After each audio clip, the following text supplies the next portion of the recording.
Bubba. Hi, Bugsy. You ready? Go! Yeah. Morning. How's everyone going? It is Sunday. It's the 2022 version of March the 6th. And I'm Sean Butler. And you've stopped by on day number 3, episode 3 of Tottenham Walks at the Spurs Talk Show. If you're new here, welcome. If you're not new here, welcome back. If you haven't already, hit the like and the subscribe button. And make sure to check out the links in the description below, because you might find that there's an Instagram account down there which could do with a little follow, and a Twitter account which could also do with a little follow. Spurs Talk Show is the handle on all of the above. How's everybody doing? It's Monday. No, it's Sunday. Tomorrow we got game day. Oh no, where's the ball, Bubba? Where's the ball? Bubba, shush. I don't know where the ball is. I don't know where the ball is. You got to find me the ball. She's going to go find me the ball. Sorry about that.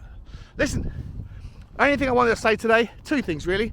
One is, in yesterday's content, yesterday's morning walk, I posited an idea that's been bothering me recently, and that is whether or not there's a feud or some sort of rivalry. Excuse me. Shut up. Go. Whether there's some sort of like disagreement, some feud, some simmering hostility between Conte and Reguilon. I don't think it adds up. The story doesn't add up about why he's been out for so long and why Sessegnon's getting so much game time and why he's been dropped. Maybe it was because, well, Reguilon's been dropped, that is. Maybe it's because of his form, and that's a valid reason. But I just think there's something more to it. And I posited maybe they've fallen out about something.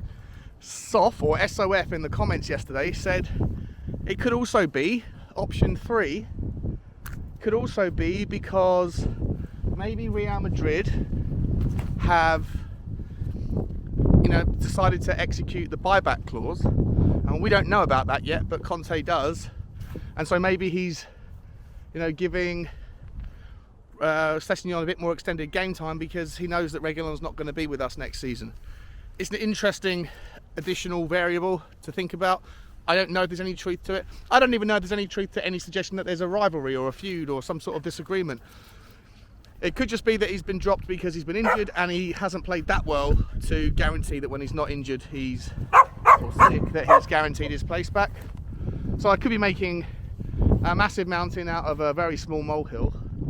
But that's what we do. We speculate. And so, I don't know. Let me know what your thoughts are. I thought Soft made a really good point. Maybe there is some truth to that. Maybe there is a bigger probability than not that he doesn't stay in the summer. And so if so, well then, maybe that's why Sessegnon's getting a bit more game time than he would otherwise get. I don't know. What do you think? Tell me if I'm completely losing my mind on these Tottenham walks.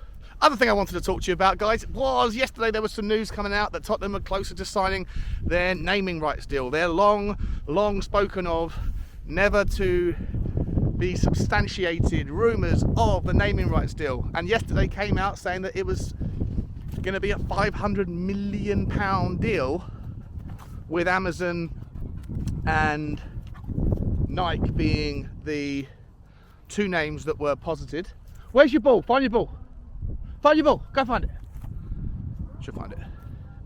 And I thought I'd just talk to you about it for a second, because I think a lot of people either thought it was nonsense, and those that thought there was something to it thought that we would get a 500 million quid windfall, and that's not how it works. Now in the report, it was suggested that it would be 500 million, but it wasn't suggested how long the contract would be for.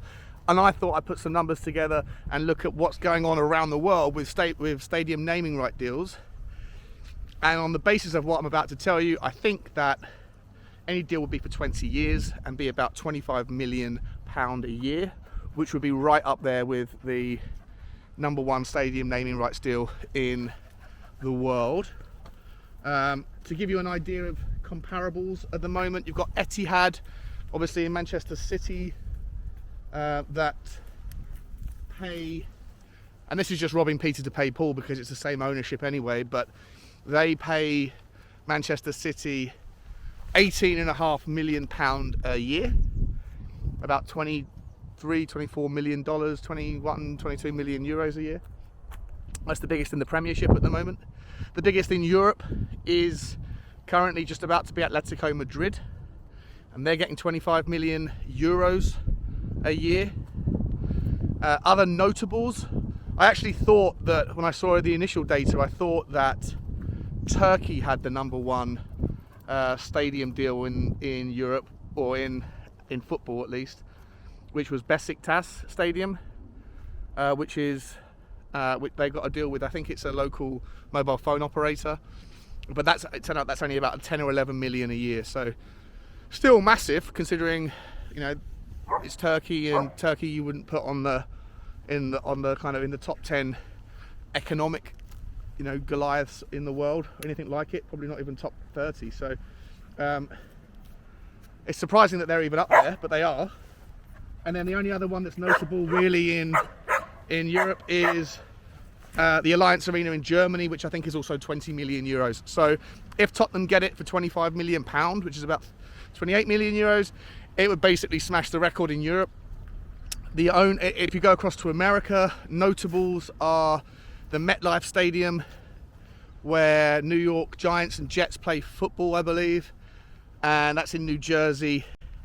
That was supposed to be between 25 and 30 million dollars a year, but it ended up only being 17 million dollars a year. And there's a bunch of other ones. The Staples Center was huge, but you know, the Staples Center in, I think it was November of last year, signed the biggest deal, the biggest stadium naming rights deal in the world ever, and that is with Crypto.com, and that is a $700 million deal over 20 years, which is $35 million a year, which is about 30 million quid. So that would be #1, and Tottenham would be #2 if it comes off, and Atletico Madrid would be #3. Now, what can you do with that money? Well, if it's 25 million quid a year, that's £500,000 a week, give or take. That's about 80 grand a day, just to have, you know, the Amazon Arena or the Nike Stadium written everywhere and mentioned everywhere every time there is an event on. But I tell you what, one thing's for sure. If any of you watched the boxing that was at the Tottenham Hotspur Stadium, and every single time they went for a break, which was every 3 minutes, they would disappear for an advert. Every time they came back, plastered all over your screens and mentioned every minute by the commentary team was live from the Tottenham Hotspur Stadium. So you can imagine, like, if you can find a brand that has the money, that also has the global reach, that is a consumer-facing brand, which is the most important, the key thing about a stadium naming rights deal. You think about Crypto.com. Crypto's obviously very buzzy right now, or has been for the last 3 or 4 years. Maybe it's going into a bit of a different market at the moment, but generally speaking, it's been pretty buzzy. And but everyone around the world will now know Crypto.com, and there's a reason why Crypto.com's market cap has gone from, you know, out of nowhere to the top 10 in the cryptocurrency space, and that's in no small part because of their amazing genius marketing that they do. So it makes a lot of sense. It's a big money to pay for such a seemingly insignificant thing, but you know, brand is everything for companies that are global, and that's why Amazon makes sense. That's why, you know, for a team like Newcastle, when Mike Ashley was there, they had the Sports Direct. It was his brand.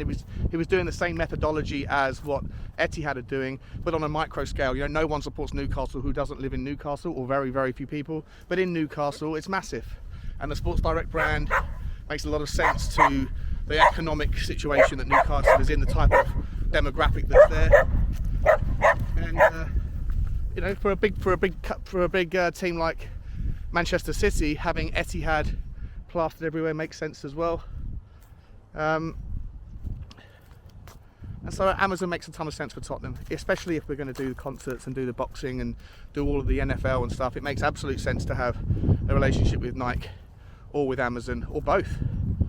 You know, there could be a split share. One of them you could have the stadium change the names for different events depending on what their interests are. So it makes a lot of sense to me.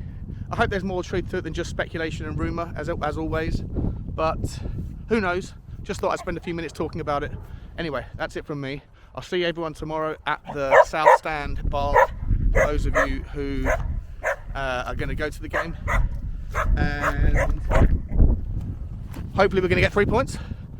Hopefully top 6, top 4, whatever you want to, however high your speculation and your delusion metrics want to go right now. Hopefully that will be back on with a solid, convincing win against Everton. Speaking of Everton, please tune in this afternoon, 4 p.m. UK time, 5 p.m. Europe, 11 a.m. America, East Coast.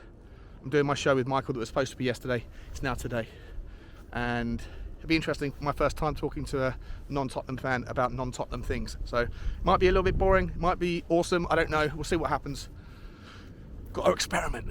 Anyway, in other news, that pound that I told you that I'd lost yesterday, well, I magically found it back on the scales again this morning. Damn it! Damn it! And I'm very unhappy about that. That's it for me, guys. Like, share, subscribe, and as always, guys, as always, bye-bye.